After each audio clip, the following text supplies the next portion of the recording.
Et salut les amis, on se retrouve aujourd'hui sur une séance de réactivité. En effet, ce thème est primordial à développer car dans n'importe quel sport, il va permettre à s'adapter le plus rapidement possible aux situations.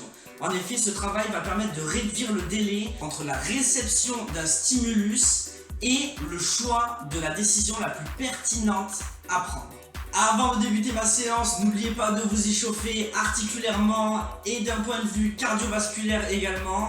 Mais je pense que tout ça est déjà rentré dans vos têtes. Je vous dis bon courage, restez bien sur les appuis, motivation et en avant.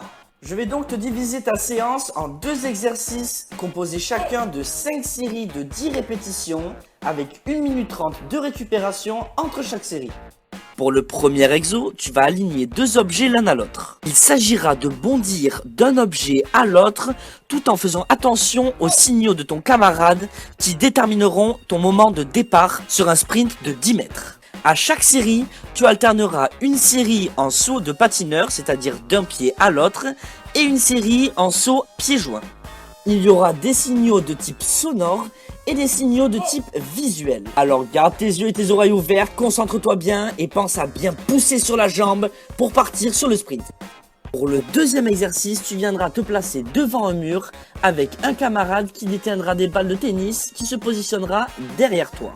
Tu auras à l'avance disposé un objet devant toi qui sera légèrement en hauteur pour te permettre de produire un saut au signal sonore de ton camarade. Suite à cette extension, tu réaliseras une flexion et tu devras bien garder tes yeux ouverts car il te faudra rattraper la balle envoyée par ton camarade contre le mur juste après le rebond. Associé au ski, ce travail te permettra donc de développer la phase d'extension et de flexion dans les virages tout en améliorant ta réactivité, te concentrant bien sur les balles. Attention, ne les fais pas tomber. Et la fin de la séance est proche. J'espère que tout ça vous a plu, encore une fois, comme d'habitude. Je suis très content que notre groupe de bronzés ne fait que grandir. Vous connaissez la chanson, bon appétit et restez connectés pour cet après-midi. Oh, en plus d'être un bon coach, je commence à devenir poète. 3 hours later. Et salut à tous mes petits bronzés. Alors on se retrouve pour une séance où on va traiter à la fois l'équilibre et la coordination. Mais pourquoi combiner ces 2 qualités? Prenons l'exemple du ski. Le skieur, comme la plupart des sportifs, doit avoir un bon équilibre pour éviter de chuter. Pour cela, il doit avoir une bonne capacité de coordination afin de mobiliser indépendamment les différentes parties de son corps. Ce qui permettra de préserver son équilibre dans des conditions dynamiques. Il s'agit de la dissociation. Et oui, en anticipant le virage suivant par des contre-rotations, ce mécanisme permettra une meilleure gestion des déséquilibres. Ce que tu dois retenir, c'est que la gestion des déséquilibres à travers une bonne capacité de coordination est un facteur de performance à développer chez tout sportif. Donc à mon avis, tu ferais bien de réaliser cette séance. Bien évidemment, tu mets en place un échauffement progressif, il s'agit de ta routine, celle qui te correspond. En fonction de tes sensations, le nombre de répétitions est à adapter pour avoir une légère sensation d'essoufflement sans atteindre un état de fatigue. Allez, t'es chaud, c'est parti. Tu réaliseras un circuit composé de 3 exercices. Je veux que tu maintiennes la même qualité gestuelle de la première à la dernière seconde de ce circuit. Tu auras besoin d'un bâton pour cette première partie de séance. Pour commencer, tu devras fixer ton haut du corps devant toi. Tu réaliseras une rotation de 180 degrés successivement à droite puis à gauche de manière à réaliser un déplacement latéral. Tu ne bougeras pas le haut du corps, seulement tes jambes devront effectuer un mouvement de rotation. Au fil des passages, tu combineras qualité avec rapidité gestuelle afin de limiter ton contact au sol. Tu enchaîneras par un travail saut pieds joints où tout comme le premier exercice, tu viendras fixer le haut du corps devant toi. Tu effectueras un slalom. Rien de bien compliqué vu comme ça, mais attention de ne pas défixer ton haut du corps au moment de ton impulsion vers le futur plot.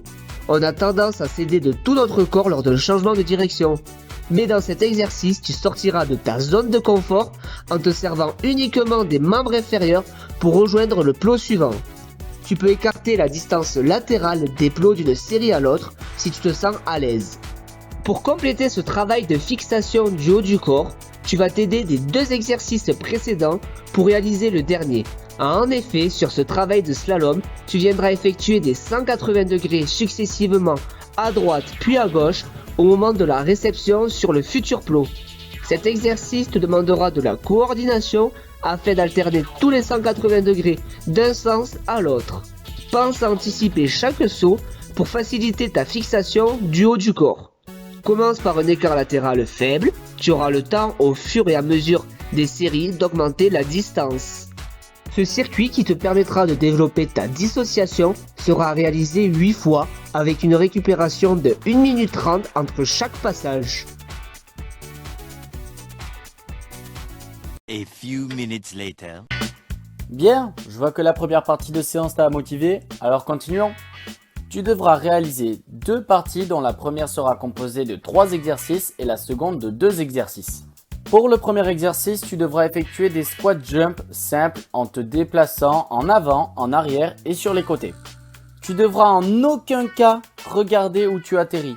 Tu devras fermer les yeux.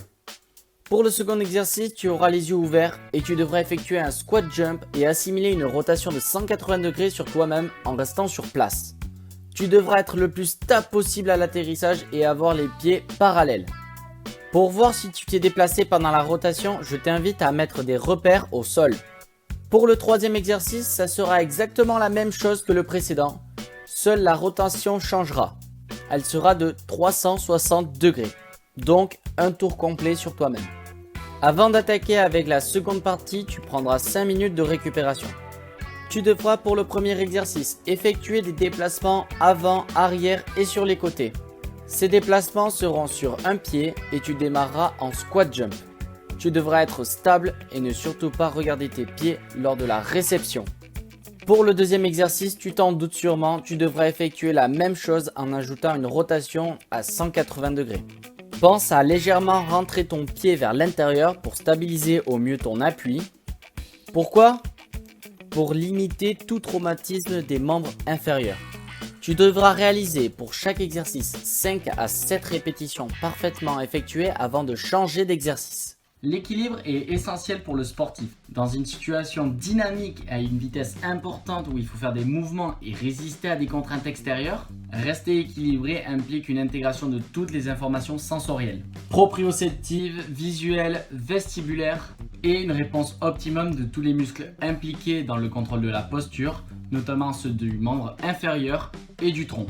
Bien évidemment, un travail regroupant équilibre et coordination permettra de développer tes habiletés motrices. En effet, la coordination te permettra de faire des gestes avec un dosage précis dans un environnement donné, ce qui formera une base solide afin de développer ta performance dans ton sport. Voilà, c'est tout pour aujourd'hui, j'espère que cette vidéo t'aura plu. N'hésite pas à nous laisser un petit commentaire en dessous de la vidéo, de partager et aussi d'aimer. Et moi je te dis à la prochaine. Tchuss!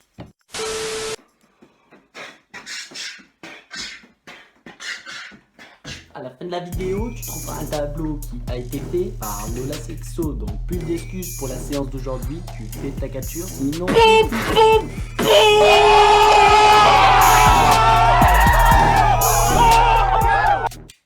Quand te reverrai-je? Pays merveilleux, où ceux qui s'aiment vivent à deux.